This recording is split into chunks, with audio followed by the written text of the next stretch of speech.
show. Do life. Oh, I don't have my plug-in over here. Oh, let's get some more lights on. I ran in here as fast as I could. I was late. A minute late today, but that's all right. Welcome to the live show. All right, one more thing, and we'll start talking about some of these fun things that's going on here today. Would be fun, right? What about a fun is this? Yeah, let's bring this up. So I actually ordered some different lights last night. So these little spotlights that I got are really amazing. They're actually just really amazing lights, and they're tough, strong. So I ended up scrapping the other idea of lights I had for this project, and I found out that these come in multi-color. So that's what I need. So these multicolored ones will be the lights for my diorama. So that's what I'm going to use for this piece is these. So I'll show you the older ones real quick, or the other ones I bought. These were the ones that I purchased thinking that this would work for it, and they're disposable. I did not know LEDs were disposable, but I will probably use these for something else in the future. I don't want to waste anything, but these were not the lights that I needed. And then you could just put that tag back in there. And the 100 lights came in this tiny little container. I thought it was a joke when I first opened it. But those are called balloon lights, and they're LED. And I mean, they show someone like holding a bunch in their hands. All right. So that's what the light I was going to get. But after looking, my husband said he wanted me to order another set of these because they're magnetic. So I did. But when I was looking, they come in different colors plus the multicolor. So the multicolor is going to work great for that neon lighting look. Even though we're not going to see the front of this, it's going to shine out. It's going to look good for that project, for that. So I worked, I think, probably, 10 hours. Thank you. Thanks for joining. I'm working on the Dusk Till Dawn diorama. And I think I worked 10 hours trying to decide on my color scheme. And as I was painting my color scheme, I realized some of these were off. And I was like, oh, man, that ain't perfect. And I said, I don't care at this point. So what I'm doing is, at first, my color scheme was more on the sandy style colors. It was more of this color. And all the colors that were painted on this were like this.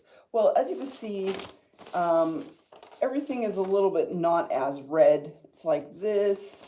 Here's another example. And here we got one more example. Okay.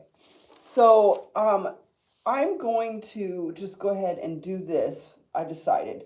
And even though that there isn't a lot of detail in the pictures, I decided I could and make the details into it. So let's pull this one out. Oh, I just already glued all these down. So this is the one I'm working on now. So we have the arch detail. And when you look at the back picture, you could see all the arches. And when you zoom in, I took a lot of screenshots coming out, zoom in. It's really not that detailed. So because of that, I decided, and because of this front piece here, see how this front piece, you have these arches here and then a piece going through. So that's what I ended up doing for this part, is putting that piece through. And then I'm taking my dark brown and I'm just putting around the edges there to add some depth. And then what I'll do next is I'm using, like I said, 4 colors here. I'm doing the sand color and then this lighter color. I actually had a lighter color originally, but so you can see here, it's almost too light. It's kind of chalky looking. So I went ahead and did this darker color here.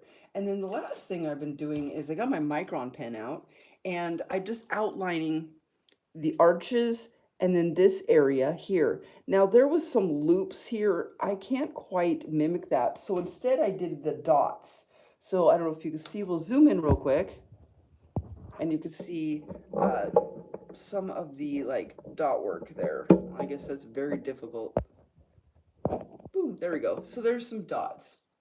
And then for that top edge, I'll zoom back out. can do it.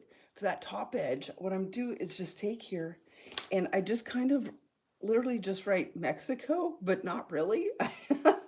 So I just start out and I'll just start with E's, X's, and I's and H's. I know H is not Mexico, but that's pretty much the forming of the little designs I have for the edge here. So I'll just do that.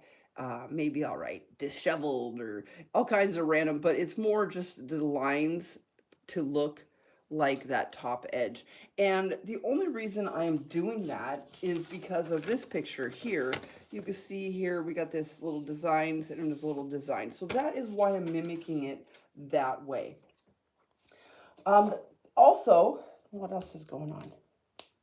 Also, I ordered the motorcycles. Now, if I was to order my motorcycles in Hot Wheels, they're the same size as the cars. So thank you, Olivia. And and I ended up ordering some HO scale cars, and I actually got them from Woodland Scenics, and they're called the Bad Bikers, and that's what the name of the 3 motorcycles are with the guys on them. When I get those in a few days, I'm going to cut the person off of there, the men off of each one. I'm going to cut them off of the bikes, and then I'm going to go ahead and put those bikes in my scene. But because I have a lot of scrap pieces of chrome and stuff from other model parts, I'm going to mimic those bikes. Now, one suggestion I got was make a mold of those bikes once I cut the people off and make more. And I was like, I don't know, I think I can piece together better if I just use parts and scraps and those 3 motorcycles. If I need to get more, I can. But they're about $20 for 3 of them. So you can see that, you know, how much do I really need? And then if you get an odd number, you might need to get an even number and then back and forth, back. That's the crazy world of being an artist. Okay, so the last thing I did up here, and let's go in here real quick and talk about this. Now, these are all foam behind here. See, there's foam, and then I took joint compound and just screeded over these areas. And then what I did is put a little bit of my gesso, and what I did is I just quickly did a little gesso here. Now, this is the Blackest Black paint. This is Miso Blackest, one of the Blackest acrylic paints right here. And that really adds to that depth and dimension, because you can't tell the difference between these not going in and this going in. So even visually, I mean, that's a totally different, that's really interesting there. So I took advantage of that for doing that. Now, once again, we'll go back to the picture. I have to remember, even though I'm making the picture off of this, I still have to look for a lot of tiny little details and fix those and stuff. So once again, there's those tiny little lines in there, and they're filled with sand, and that will be the last thing I do. I bought a bunch of sand, but my sand, I feel, is a little green compared to the rest. That's okay, we'll make it work. Because I tested it. I tested the sand. I glued the sand down. Let's zoom back. That's going to be, there we go. I glued the sand down, and then when it dried, I put that burnt sienna on there. And you can definitely see that it is more of a red color to it. Now, I looked all online. I can also use my pastel dust. I've done that before, where I've put it on like makeup. So you take your pastels, get your brushes out, and then just go ahead. And sometimes I'll cut up my pastels and smash them out into a fine powder. And then you can go ahead and do that. And I've done that with several other desert projects where you need some depth and dimension. Another thing I'm thinking about doing, okay, so I was saying, I got this piece on. Now the last thing I'm going to do is I need to put an edge on everything. See, you can see all these spots. I'm going to put the edge on, and it's going to go right over and leave that brown gap right there. But I haven't decided how I'm going to do this yet. I've already painted a couple times. I've got that light line in there. And then I thought I would go with this, you know, that sable color. What's the name of it? Coffee latte. I should go with coffee latte. What's the other one? Moccasin brown. Okay, it's moccasin brown. And so then I thought about putting the dots up there, but I don't think that worked very well. The other thing I thought about doing, let's take a look at the close-up picture that I have here. you can see that if I just did dots, see the dot, dot, dot, dot, that might work, but I'm not sure yet. I'm going to try something really quick here since we're right here. I might do is just take this line and I'm going to go up a little higher and put that coffee latte up higher too, so it's not so thin. And then what I could do is go line, line, line, line. So putting a lot of lines across. Now, I don't know though. I don't know. And that's what I got to figure out, because if I did that, then I want to put top edge. But see, sand is going to be covering. Sand is going to come up here. Sand is going to be covering all of this stuff that's not painted. You know, even when I put these edges on, the sand is going to cover right over the top of that edge. So I will have to figure that out today. Hello, hello, everybody that's joined. Hello, James. Hello, thanks for joining.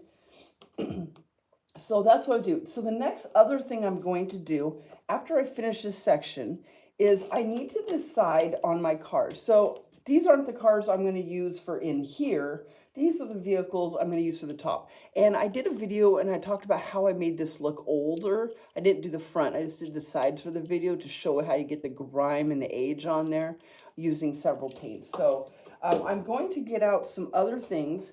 Let's pull out something really quick right now. I've got the semi truck thing. I'll put that right here. It's going to go in here, but the issue I'm having is I'm thinking about cutting in to these areas and then bringing them out. So I'd cut in here and then put in my cars. Now what I'm going to do is go through the rest of my Hot Wheels cars, and I'm going to go find ones that I don't mind smashing up, which is very difficult to do because they're all great cars. So I'm going to go look for one of my Hot Wheel cars that does not have the metal underneath. I'm going to show you what I mean. Like, okay, so older cars, older Hot Wheels and stuff have this metal. So I'm going to go look for my other ones that have the plastic. And that's okay if I use those ones up. And then I can smash those up too to look like they've been wrecked and smashed. But it's very important to know that from Dusk Till Dawn, that they only took in bikers and truckers. So to have cars in here would be ridiculous, but to have smashed up little pieces of metal hidden into this and then these over the top of that, then that's going to look really good. So what I'll do is make them little grave spots. I'll cut these out and I'll put in those other vehicles that I have. So I'll have to go through those and get them. Another thing I did was I used these sewing pins, which, you know, have been great. And what I had to do is like pull some out or bend these to make them hold. So you could just use your pliers, bend them, and that way you can hold in hard areas where you don't want to put the pin right into the item. I did have to pin this corner and this corner, and those pins can stay there. They don't need to come out because the top section will cover those. Yeah. I don't know about this guy, if I should pull him out. Yeah, he's okay. I can pull him out. What about back over here? Yeah, good job. Is there any more pins in here? Nope, that looks pretty good. All right, so you can see this is a lot more hours. And I came through and I repainted the steps. They were a lot lighter before. But what I have been doing with the steps is I've been using those colors. But let's do a little quick example. Can take a drink. Grab some brush.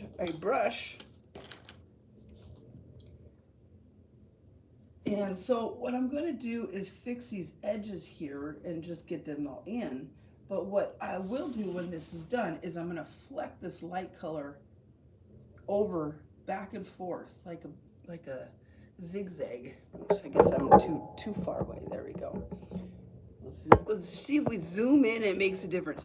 Okay, so all these tiny little things that you do that are like this, and like yesterday I put a lot of the darker into the corners of these, it adds depth, and that's what you want when you're working with miniatures. I call it cartoon realism. You normally wouldn't have such bold or brightness here or there, but you need to add that in just to accentuate that it's in or out. It's close or far. Another thing I'll do is I'll take my black. I don't have, yeah, I have a little cup here. And I'm going to zoom out. Zoom out real quick and I'll show you. I'm going to take just a little bit of black and I'm going to put it in here and I'm going to take a little bit of my water and I'm going to just water down that black. You'll feel it. You'll feel it. And we're just going to do these edges. And you can see that water, it will creep in. Let's see if I can get in the right spot right here. Whoop. Oh, I'm too far about this way, right down here. Okay, so we don't want to have any of our edges light. And you can see that water will just drag that black down into the lowest parts all the way across too. So that is super helpful in adding grime. We always have grime in on my dioramas because even clean stuff is dirty. There's grime everywhere. Grime. It's not a cleaning issue. It's just that when you're a miniature artist, you start to see how to make things look real. And all you got to do is add grime. Yeah. And I've done these a lot with the Hot Wheels too. I will grime up the Hot Wheels and that makes a huge difference. So, hello, Shivanshu Sharma. Thank you. What an NBG, what are the vehicles symbolizing in this art? Well, I am making the From Dusk Till Dawn diorama. So the vehicles are the vehicles that you see hidden around here. So we've got some trucks here. I've got my trucks up here. I've got tons more trucks. And then you see around here, we've got a lot of matter, you know, trucks and garbage and stuff. So that's what I'm doing with all the vehicles for that. Now the top, I talked about this yesterday, that when I took just this picture and was making off of this, and you would think that this is a complete square on the top. It is not. And you'd also think this is an arch covering the front door. It is also not. It's a good thing that I took a lot of pictures on this. So when I was looking at the front, I noticed these side buildings here. And there is a scene where there's a little side building here. And I thought, well, that's kind of odd. And I thought these were pitched roofs at first, but they're not. They're just like Pizza Hut roofs, I guess I'm calling them, where they're just kind of in a little bit, you know, bent in like this.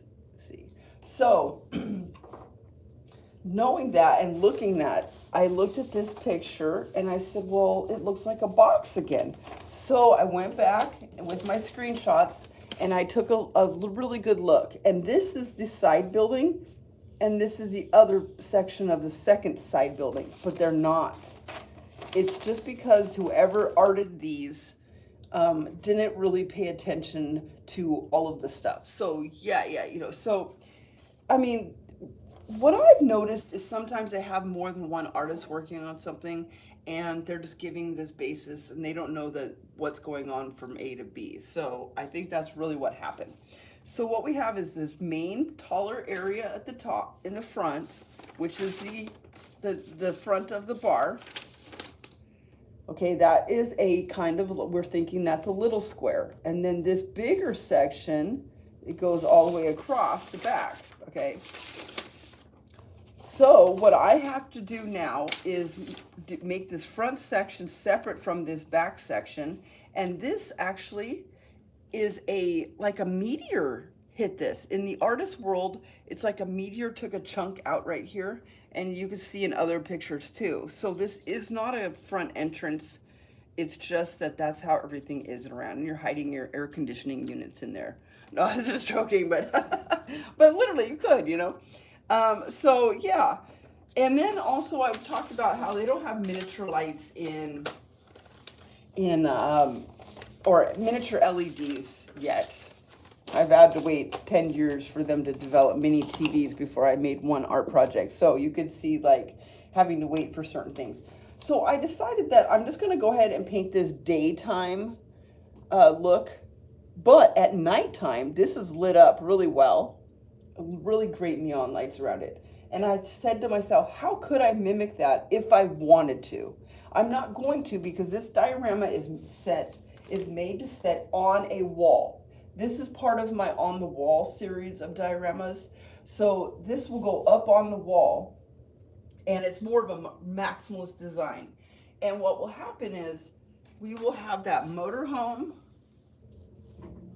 that I got a motorhome. I'll have to paint it whiter color for the Dusk Till Dawn. That is going to sit in front of the building up top here.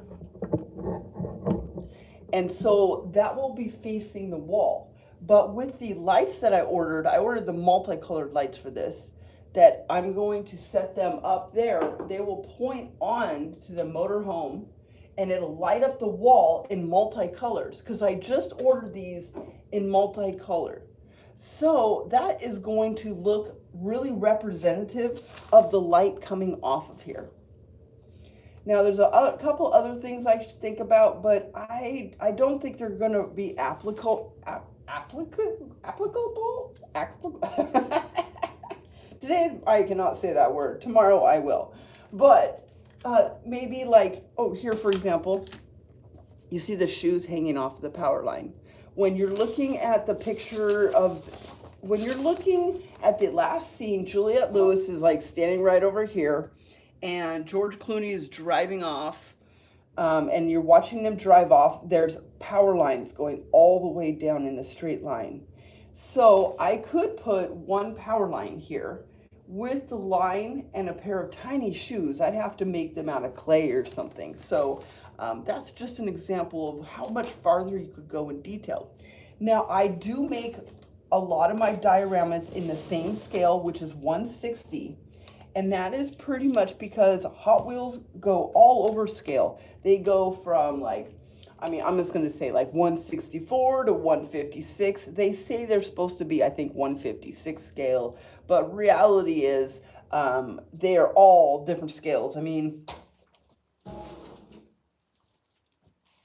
you can see the scale is totally different. You know, this is a big truck, you know. So, yeah, let's see what it says. I've never seen the movie, but I'm also in Table of the Jungle.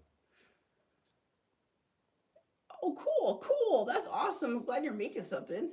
Cool jungle scene. So this one is set up that I have got, we've got working on Selma Hayek painting on this side.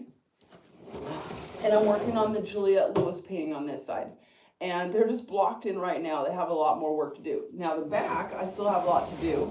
So the back, because I had, in order to get this to go how I envisioned it, it had to be this wide. And what really frustrated me is like, well, I couldn't really, for what I wanted to do, I couldn't really see this any other way, because it needs to fit with my other scale items.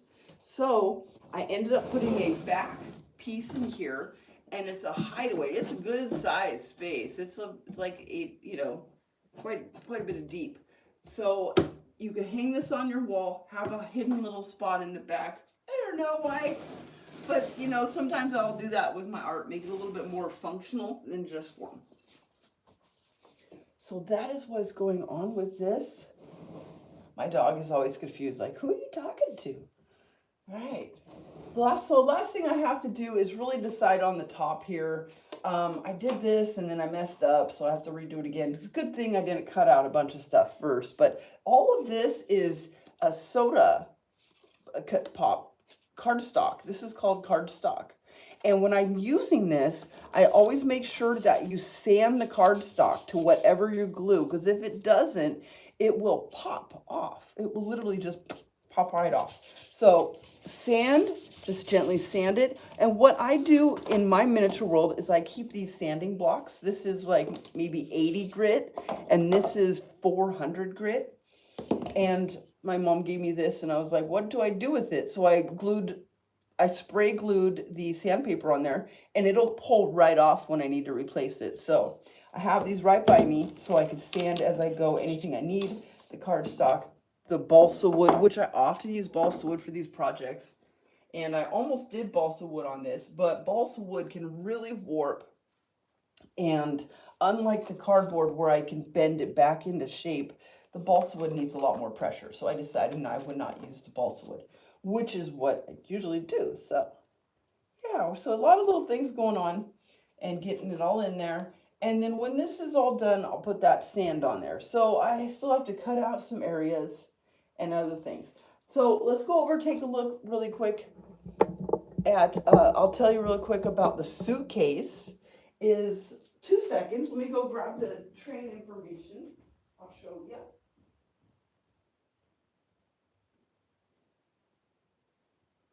I'm coming back. All right. I call this an N scale. I think it's a Z scale. Here we go. I've got a mini train set. I bought this at the thrift store or at the antique store. And this is a really expensive mini train from Germany. Made in Western Germany.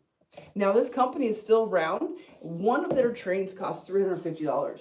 I got the set for a steal. In fact, I got the set as it came plus 2 extra cars. So what I've done is the track is about, let me show you real quick.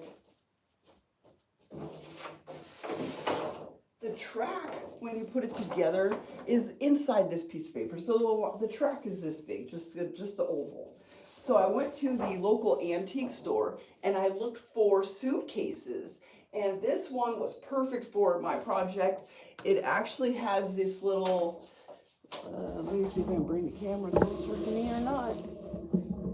It actually has this little side area that I can incorporate my little transformer into here, or I could build little sections to hold the train when it's not in use.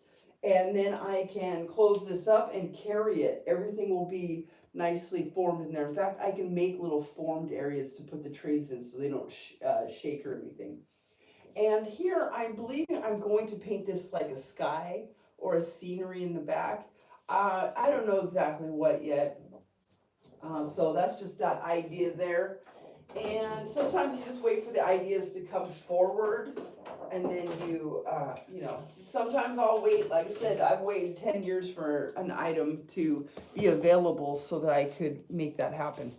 And the last thing I'm working on is, it is Elvira. I gotta find out the name for these pieces of the pinball ball. Whoops. Is Elvira pinball quilling. So what I'm doing also with this is I am going to make a small quilling, but I printed out the items, and then you can see I have lines here. That's where I pre-cut out the colors that go for it. Now, I would have done a lot more yesterday. So I see what I'm doing. I'm just putting these colors in here, and then when it's all together, then I'll start adding more paper and the design as I go. I bought a 5-pack poster board paper with all like 5 different colors, and mine was missing the red. So I'll have to go back into town and get me some red. So that is the 3 projects that I'm working on continuously right now. I usually work on more than one at a time. Dusk Till Dawn, the suitcase train, the Elvira pinball quilling. Now I did just finish a large painting too. This one was 361 hours, and that is just about done. I'm letting this dry so I could flip it and paint one more coat on the bottom. And so there. And then the next painting I'm doing is very big. It's gigantic. It's 4 by 6 feet, or 48 by 60. So 4 feet by 5 feet tall. And that will be a piece of toast. So I'm too close. All right, let me see what everybody's saying. What's we talking about? Thank you. Oh, let's see. All right, NBG. Yeah. Oh, thank you. Yeah. Well, it's always good. I always say that, like, it's good to have multiple projects, because if you're waiting for paint to dry, you should be doing something else. You shouldn't be sitting around waiting. If you should always fill your time with your creating, if that's what your goal is. You know, that's my goal, is to constantly be creating. So, and I feel like I never have enough time. And I'm like, well, if I wasn't staying in bed an extra hour in the morning watching stupid videos, that would give me more time. So that's a good thing to think about. But I do work in 2 shifts. I work from morning till about 5. So I work about 11 to 5, and then I come back again about 8 to midnight and work again. So I'm trying to work as much as I can. Usually the other times is chores and eating food or errands. Foods. Gotta have some foods. These micron pens are really nice too. You know, I actually was going through some of my pens, and I have a Copics pen, and it's 25 years old. I never used it. I opened it up the other day and it was still fresh. That's why those pens, well, back in the day were $5 each. They're probably $10 now. The same with the prismatics. I have 5 prismatics. Had them over 20 years. I opened them up and they were all fresh. The color was wonderful. I couldn't believe it. I had several other pens that were 5 to 10 years old. They already dried out. So I'm saying if you really want to invest, those Copics are really good. Well, you know, NBG, I really was never very productive when I was younger. I was not consistent. I never finished any projects. And there was like this point where you're like, you know, you're making everything and you think to yourself, I'm going to like finish this now. And that statement right there was the hardest thing to do, because if you know when you're working on something, you're almost done, but you don't know it, and you feel like it's another 10 miles to go. And when reality it was just a half a mile little jaunt. So that's really important when you think about when you're creating, is that it's our own minds that are keeping us from being productive of what we want to do. And not everybody has to be productive, but this is my goal, you know, my productiveness. And then I also remember, you know, I remember always feeling defeated, like I never finished anything, and it always was really hard on my confidence. So I just would be like, you know what, we're just going to do it, pull our pants up, and we're going to finish all these projects. So I remember one day I went through and I finished tons of projects. They all just needed the minimal amount of work. And so they were all done, and I felt so good about that. And I started to slowly see a shift. Also, when I was younger, one project would be good out of 10. Okay, so one would be really great project, the 10 would be crap. Okay, but I would sell those 10 other crap ones, I have to say. But as you got older and more confident and you're finishing your projects, you start to have better projects. You start to now one is bad and 10 are great. And you start to see that shift as you go through. So I will purposely stop and make bad art because it's a good reminder to stay raw in your artistic creations. And you can see that with a lot of artists through history. They start out learning like painters. We'll take painters examples. Yeah, mistakes are the best thing to make. I rather make mistakes all day long than do it right, because making mistakes can give you a clue to something that you didn't know before. Like, oh, I didn't know I could pile these 2 glues together and make this other thing happen. So, you know, like that. But painters, you would see like Picasso's a good example. Very, you know, structured painter as he began. He, you know, he figured it out. He got everybody's face down. He knew how to do all of that, make it look right. But then as he got older, he said to himself, like, this sucks, you know, I want to do something a little bit different. And so you can start to see him change. And the other artists too, I have a lot of art books, you can see their beginning of perfection and then going out of the perfection. And I feel like if you really, that's the rawness state of an artist, is you keep that rawness and keep it going as long as you can. It's good to alter back and do crappy art every so often. So definitely, and I will take a break and do crappy art every so often just because it makes me feel accomplished. And it's easy to not feel bad if it's, you know, it doesn't come out because you only spend a few minutes on it or something. Or days, depends. So yeah, these are a lot of great things I've got going here. I'm really excited about this. The cards will take a while. I have to paint those each one up. And I have to go through and find all the cards too. I still have to go through my buckets. I did a video and I lined all of my cards up once on the fence post all the way down. All the cards that aren't in a, you know, the containers, the original. and they went all the way down. It was a 4-minute video of me walking and filming, and I thought I was pretty quick, but it was a lot of stuff. So I do have a lot of cards I can go through and decide. One thing I noticed here last night is I was having a really hard time with the glue, and the glue left shiny spots in these areas. And so what I'm gonna have to do is come back through with that paint. And it's really good to know that you can paint over the glue spots. It's not gonna hurt it. So what I'll do is I'll take this brush in here and I'll just, it's very hard to do this because it's so black. That black is so black, it's hard to see that you're even touching it with your paintbrush. It's just that visually messed up look. I really love this black to black. I'm gonna show you something really quick that I did on a painting and show you an example of what that black to black can do and what happens if you spray it too. So that black is black paint is really great. I wanted this void spot to look super black. Oops.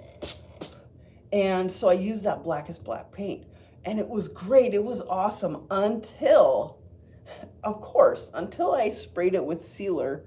And then of course it added the light reflection right back, but not as bad, not as strong.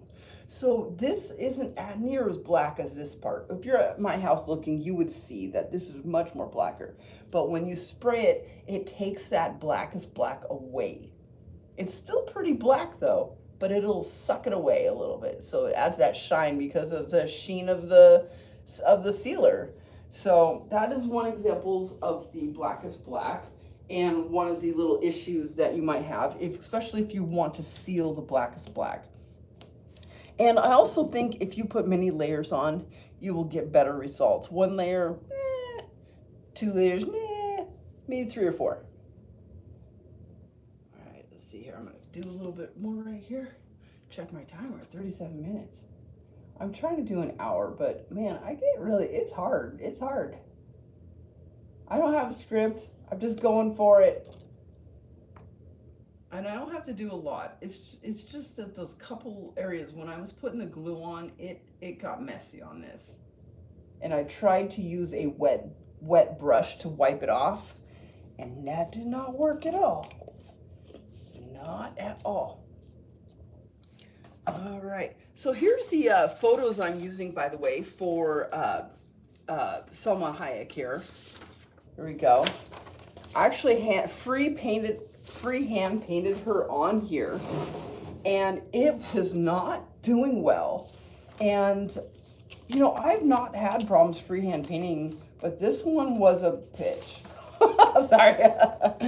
And so what I did is I took my tracing paper and I put it right over what I was doing, and I retraced it on there, and it really still just is not right, but I'll get to it. But I haven't messed with it. If I'm having a problem painting, I will stop and I will immediately go to something else, because there's something sticks in my head that still tells me you can't do it. And then so I get myself refreshed and I can go back and do it again. Let's see. Black, white. You know what, painting, I always feel like you should always keep painting and keep painting and keep painting. You'll just learn as you go, you know, definitely. Are you painting in acrylics or oil paints, NBG? Because I can understand like in acrylics needing to get the paints and stuff, because instead of using professional acrylic paints, I actually just use these. And I've used these for years, and it's only because someone donated over 100 of these to me, and they were a lot cheaper. So, and plus I do things like on wood and other things, so these really worked. Oh, cool, terrain and miniatures. So yes, this is I'm gonna tell you the one paint I always think I use for every single thing, miniatures, everything, and it's my burnt sienna. This is the best here. This can give you your rust. This can give you the highlights, your skin color. This is all kinds of stuff. It's great for environmental stuff like that. I know that there's specific ones for miniatures, like if you watch like Luke Towan or World War, I can't remember the name of them, that World War something, they make miniatures on YouTube and war things. And they use a different style of paints and stuff. But like I said, it's cheaper to buy $1.25 or something for a bunch of these for me actually. So yeah. So oil paints, I was gonna say, if you're painting in oil paints, you really don't need that many colors. So some speed paints. Oh, cool. Yeah, I noticed you can get a spray and you put your paint down and you can spray it and it's supposed to speed up your paint. And there's also one for speeding up your glue drying too. That's good. That's beyond me now at that point. So Selma Hayek, I'm working on her. And now Juliette Lewis, this is the picture I'm working with her. And it's not really, I mean, it is a great picture of her. It's just not a good picture because of the light and, pardon me, and the hair. And it was really hard to find that. I had to like work at Snapshot and find different ones. So yeah, it's like wash. Yeah, I use the wash a lot to pull out the details. That really helps. Wash is like the #1 thing. So Juliette Lewis, I painted her so many times that I just kind of like got really upset. Gave up. I actually showed the video of what she looked like when I first painted her. It was bad. It was like so bad. Yeah, my steps, I've been doing a wash detail on the steps too. I just did a little bit ago so you can see on here too. That really makes a difference, especially if you can get that black to flow in there. Sometimes they'll hold it at an angle, put enough water, and it'll drag it through across. Really help out. So yeah, Juliette Lewis, yeah, I'm gonna get her. I just gonna change up her hair. But see, there's a lot. This is about 5 coats of paint. Can you see? You can still see, and this is on white paint. You can still see like the wood underneath, even though it was all covered. This pink paint is very difficult to make coverage. I could add white to it and I'll still have some issues. So I really wanted to stay with the pinks, the oranges, and the burnt siennas, but she's a little bit more difficult to get those in. So I'm not sure yet if this is how I want her coloring, but I do like her face and setup. I want her to have the crossbow. Oops, let's scoot back. I want her to have the crossbow in this zone too. I don't know, because every time she held the crossbow, it covered her face. And so trying to get the crossbow down here, kind of more like the Charlie's Angels look or something, you know. Same with Selma Hayek. Every picture I tried to find of her, the snake was in her face. So I ended up just doing that. And I like that. I think that looks really good. I'm not quite sure on my background colors yet. I just threw everything in there as I go. And not seeing this side of her face in the photo is very difficult too. This one, I kind of lightened it up, but still, once again, she has such a unique look, you know. Someone said she looks like the Land O'Lakes butter lady. Yeah, she really does. So, but these will be looking good at the end, definitely. I was really upset when I was painting this because I was like, this is not turning out. I mean, at first she looked really good, but then as I started putting all the components, you know, you do when you're painting someone, you measure things with like a pencil. You're like, oh, their eye is this big. Okay, over here. And then it's, you know, you're doing all these things and then you're putting it together and you're like, well, that did not turn out good. But then you got to start over again and try again. Got to keep trying and trying. So at this point, I'm really close to finishing them. And that's what I'm saying is a lot of times, you know, when I was younger, I would just quit at this point. I'd be like, I can't do it. I don't think I can get to that. Finish this and I'll put this to the side someplace. Well, now I know that I can, but I can't immediately. So if I can just go ahead and allow myself to do other work, I can come back and finish this and make it right. So knowing that I can is nice. And I always say, once you get their eyes in, once you get the eyes looking right and you see that that's who they are, then it all works. It all comes together. So definitely. I always admire caricature artists, you know, on how they can just quickly draw a person's face with really great items and it really looks like them. And I always like, I just admire art that you can't do yourself, or I just haven't tried. I'm not saying I can't do it. I'm just saying I haven't tried, haven't really wanted to love to do it. But here we go. The quilling idea actually is, yeah. The quilling idea is actually something I didn't really want to do, get into rolling paper, but I'm really wanting to do some wood intarsia. And all of my life I've been wanting to do wood intarsia. I have everything to do it. And I feel like the quilling is going to give me another step because I want to do something different. Of course, everybody wants to do nothing. There's nothing different. Everything's, just a little altered copy of everything else, right? I was talking about how stereotypically I'm a redheaded artist. How stereotypical is that? We're just all altered from each other a little bit. This one sings over there. This one plays the guitar. This one paints. We all have some sort of unique little thing. And then, just the randomness of that, it just goes on and on. Sorry, talking. So I'm super excited about my pinball one. What my plan is for this is I'm going to make a wood base after I create this. So I'm going to go ahead and put these in here first. And I'm just cutting out the colors. Now, the poster board colors were exactly the colors of the pinball, or the pinball machine. So I thought that's really cool. So you don't need much. You just need these little pieces here. And what I'm going to do is make the bottom, I think they call that the top sheet. The top sheet. I looked up the names of the, but you can see we've got these bright colors here. They're perfect, these backgrounds. So I'm doing these backgrounds in first. I'll cut those out, put those in. I'll make sure I do all the background. And then I'll bring up with the rolling of the paper, adding the designs. So I don't know how well this is going to be. It might be easy. It might be hard. But it's on the list. So we'll do that. I think I had so many different art pieces, ideas to do. I've actually been keeping art piece ideas in my phone too. I want to make a giant knife mirror. I seen that and I really loved it, and I thought, well, what can I do about that myself? So that would be cool. And then I also seen the cigarette floor lamp that's been online, and I guess Marlboro used to sell it, but I thought I could make my own. Well, nobody makes clear acrylic tubes in my town, and if I was to order them, they're like $100. If I ordered the lamp, it's like $120. So I don't know how important it is.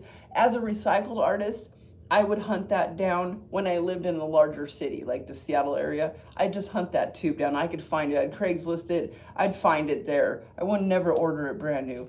But here we are today. I'm not in a city like that. And just shipping alone, I'm sure, would cost a lot of money. So those extra ideas aren't always going to pop out and work. But I wanted some more home elements for myself, and I don't really have any home. I'm a little bit more like minimalist where I live, because I've learned that a clean studio actually brings more inspiration. And I've had 7 studios. The last studio I had was the most visually busy studio. I still have videos on here of when I was in that studio. So that studio had all the windows covered, and I worked all night long. I never worked, my schedules were opposite of today. So I didn't have these great windows, and everything I had was stored in boxes in my studio on a back wall. And I had my giant boxyqueens neon sign, and it was just so fun in there. It was just everything all around. But in here, I have more of the hangout zone and my table. All of my supplies are in the garage on my shelves instead of here in my space, which was in the last studio space. I have 120 identical small boxes for all the art stuff because I used to do more recycled art. So you have everything boxed up against your walls. You want to see it? I'll show you my little, works for me because I am horrible at putting lids on. And I found out if I just get identical boxes, You know, here's one I'm working on. If I get identical boxes, I have to redo this area, but you can see I'm way more organized right here. All my identical boxes. I have new labels. I'm going to label them. This is just the miniature section here. And then I have like clay and tape and stuff. So you can see quite a bit of stuff I have to work with. So, but yeah, definitely. This has been really helpful to me. I'll definitely have all my acrylic paints are in this area, and sprays and sealers and stuff, some brushes. And then I actually had containers here, and I got rid of those containers. They were kind of like this, and I put everything in boxes instead. The containers, I just didn't need them, and I still was working on getting that stuff cleaned out. And then the last thing too, is I have this section of all my paper stuff. Now those paper things used to be over there on that wall, but I've changed things around. So I keep a lot of my tools here and the paper things here. If there was a tool I'd say that I don't think I needed, I should not have bought, it was probably the mat cutter. I don't think I really need that. At the beginning I did, but I'm not really good at cutting mats. And the now, actually, I'm gonna take back. This actually has been really useful. The what do you call, screen printing kit. I made my mom like over 100 bags with that. So I mean, in a sense, I guess that was worth it. But everything else I've really used quite a bit. And you know, tools, man, tools. Here's some art pieces that do need some work. It's a little radio controlled little dog. I never finished him. I actually had these plants in here for years, and then we moved, I lost them. And then this is my toy cannibal. Designed it, I just never, or it broke and I just never fixed it. Maybe one day soon. And then of course one of the Lego purses. I just use it as a container. So that's just some of the stuff I do. And we'll come over here real quick. I'll talk about, I also have a lot of my art scraps I keep in these. This is like small little stuff that doesn't fit in my scrapbooks or my sketchbooks, or they got loose. I will put them in here. So I always have that information. And then I also keep all of my prints. I don't have them right here, but I keep all of my pieces of drawings in these books. So I have a bunch of those too. These are the ones that are empty that are ready for more. And then we'll come over and I have this is my new shipping area because I made a coloring book. You can just check that out at my website. A really cool coloring book. I spent months last year creating this coloring book. I also spent months last year cataloging everything in my art. So yeah, it was a very successful year last year. And then of course, balsa wood. I use a lot of balsa wood, so I have many balsa woods stacked up ready to go. I'm sure it could be more organized. It's gotten now that I've been doing this so often, every January right after Christmas, I begin a new mental art season. And that means everything gets organized and cleaned up and ready to go. So it's just the start. So, am I an artist? Elevator has guide rail. Yes, I am. Thank you for joining. So that is what we did. We did 53 minutes. Wow, I'm just going to do a full hour and then we'll be done. So this has really helped. Once again, these little magnetic lights, they're actually pretty legit, let me say. You saw the compilation of last year. Awesome. Thank you. That's awesome. Yeah, I like to do videos of everything I make every year too. So these are really great. I'm going to tell you about them real quick. You get 4. I'm not selling these to any. I'm not trying to be a salesperson, but for miniatures, you get 4 of these and with the batteries in them. And then they send you all of these batteries too. I mean, yeah. And then you can get them in red, blue, multicolored, cool white, and then the warm white, which is more like this light up here, the difference, I guess. And then you twist on. So these are going to be great with the multicolored for that. I think I'm excited about it. What am I not excited about? I'm not excited about cutting into here and then putting the cars in. But actually it's fun to destroy stuff too. So yeah, I can't say it's good or bad either way. Good or bad either way. It was messy here when I was cutting all this foam, though. I kept my vacuum cleaner close by because it was all over everything. It was in my hair. It was everywhere. But that's just fine. I got all that foam for free, too. It's important to get stuff for free so you don't waste stuff and use stuff. And that's what a lot of my boxes are, just recycled art. So, yeah. Nope, it's a 2-car garage. I just have my workout in one side and my car on the other side, but then I have the shop out back. So that's a like 1, 2, 3, 4 bay shop, and then the barn too. So yeah.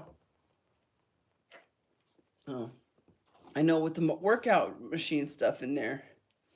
I've been working out every day, do my 3 miles, get back into shape again. All right. So what else is there we need to talk about? These are good questions. Good questions. Yeah, I know. And that's the problem with being see, there's a fine line between hoarding and collecting stuff for your art, right? So you know.